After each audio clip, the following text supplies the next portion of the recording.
N24 पर मैं हूं डॉक्टर स्वाति महेश्वरी और वैक्सीन के पहलू पे एक और बड़ी खबर आई है, जहां अमेरिका का biomedical advance research and development authority जो है, जिसका नाम बार्डा है, उसने $100 करोड़ दिए हैं एस्ट्राजेनेका कंपनी को। एस्ट्राजेनेका एक फार्मास्यूटिकल कंपनी है और ये ब्रिटेन और स्वीडन की एक कंपनी है जिसने कि खास तौर से टाई अप किया हुआ है। इस वक्त जो ऑक्सफोर्ड का ट्रायल चल रहा है वैक्सीन का, जेनर इंस्टीट्यूट का, उनके साथ एस्ट्राजेनेका का टाई अप है। यानी कि जो अगर ये वैक्सीन ट्रायल सक्सेसफुल होता है ऑक्सफोर्ड का, तो एस्ट्राजेनेका उन वैक्सीन की डोजेस को बनाएगा, उसका उत्पादन करेगा।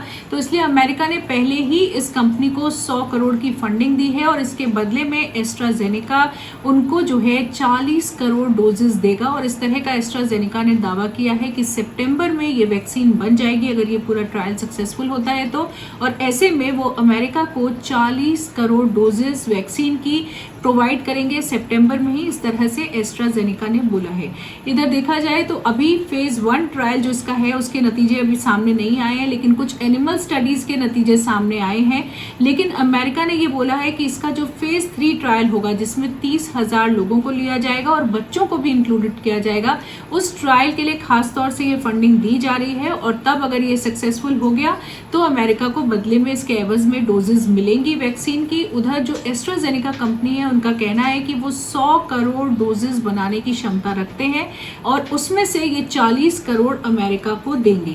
तो अगर ये ट्रायल सक्सेसफुल हो गया, क्योंकि देखिए अभी इसके जो जानवरों पर जो ये वैक्सीन का ट्रायल किया गया वहां से अच्छे नतीजे सामने नहीं आए हैं। अभी उन्होंने खास तौर से ऑक्सफोर्ड ट्रायल ने ये बोला है कि जिन बंदरों के ऊपर इस वैक्सीन को दी गई थी, उन पर ट्रायल किया जा रहा था, उन बंदरों में इन्फेक्शन दोबारा हो गया, यानी कि वो वैक्सीन से सुरक्षित नहीं रहे और वो बंदर एक से दूसरे को संक्रमित करने की शक्ति भी उनमें देखी गई। लेकिन कुछ अच्छी बातें भी उन्होंने इस ट्रायल में देखी। खास तौर से उन्होंने देखा कि इन बंदरों को निमोनिया नहीं हुआ, यानी कि जो कोविड होता है, जो कोरोना वायरस इन्फेक्शन है, उसमें हमने देखा है कि ये लंग्स पर, फेफड़ों पे अफेक्ट करता है और निमोनिया कर देता है। तो ऐसे में उन्होंने देखा कि बंदर उस वैक्सीन को लगाने के बाद निमोनिया से बच गए।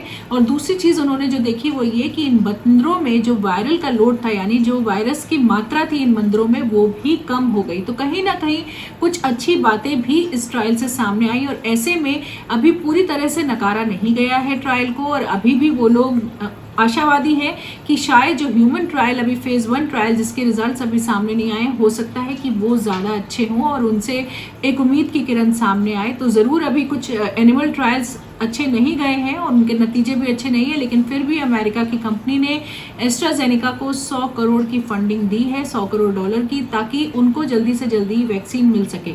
इधर अगर देखें तो अमेरिका की जो सरकार है वो कई सारे ऐसे प्रोजेक्ट्स को फंडिंग कर रही है जहां से उन्हें बहुत ज़्यादा उम्मीद है वैक्सीन बनने की, क्योंकि अमेरिका ये चाहता है कि जैसे ही वैक्सीन बने सबसे पहले उनके नागरिकों के लिए वो वैक्सीन अवेलेबल हो, उनको वो मिल सके।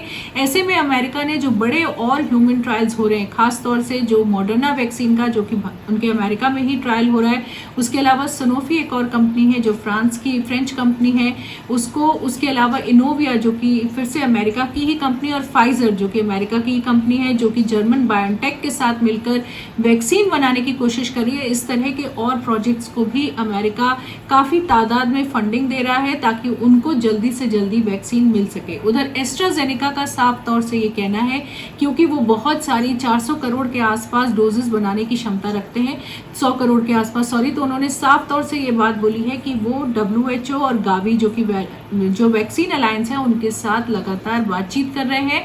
और वो ये चाहते हैं कि विश्व में ऐसा ना हो कि एक ही जने को या एक ही देश को वैक्सीन मिले, सबको वैक्सीन मिले। इसके लिए वो पूरी कोशिश कर रहे हैं ताकि बाकी देशों को भी वैक्सीन मिले। और एस्ट्राजेनेका ने ये भी बोला है कि क्योंकि ये महामारी का समय है और पूरे विश्व पर कोरोना वायरस का कहर ढाया हुआ है, इसलिए ऐसे में वो अपने प्रॉफिट्स को नहीं देखेंगे, यानी कि वो पूरी कोशिश ये करेंगे कि जिस लागत में वैक्सीन बनी है उसी लागत में वैक्सीन को दी जाए बाकी देशों को, और पूरी कोशिश करेंगे कि सभी देशों को वो वैक्सीन मिले अगर ये ट्रायल सक्सेसफुल होता है तो। उधर बोरिस जॉनसन जो कि यूके के ही प्राइम मिनिस्टर हैं, उनको ऐसा लगता है कि हो सकता है कि कोई वैक्सीन बन ही ना पाए इसकी।